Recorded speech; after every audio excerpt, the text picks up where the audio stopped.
Assalomu alaykum do'stlar, obunachilar. Men navbatdagi kotyolimiz gaz kotyol joylashtirdik. Batareyalarni alyumin aqua batareyadan qo'ydik.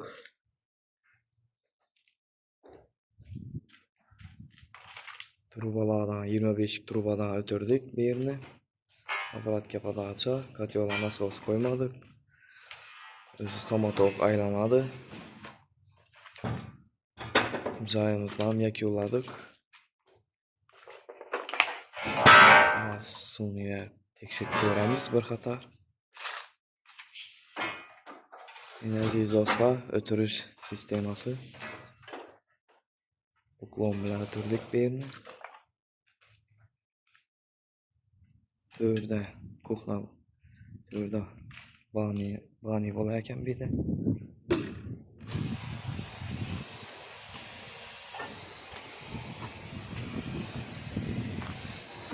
Arkasını zazollarını ham açık koyupmiz aziz do'stlar. Trubalar arkalarını ham açık koyupmiz. Devorga yapıştırmayın.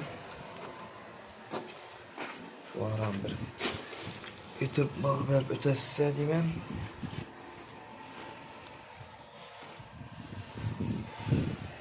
Baniyimize 5 korga batarya koyduk.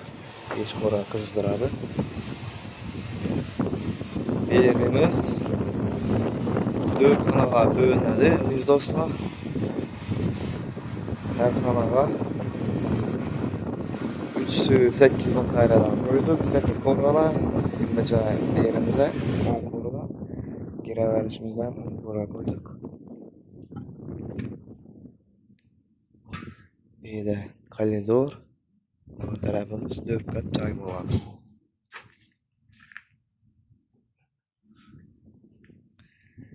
Şimdi atapleni o'tirsangiz, telefon aytib aytaverasiz. Telefon nomerlerimiz YouTube kanalımızda joylashgan.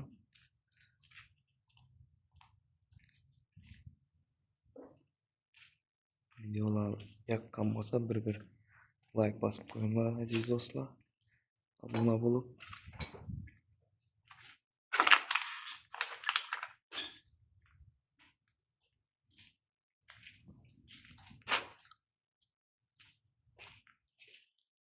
videolarni kuzatib boringlar.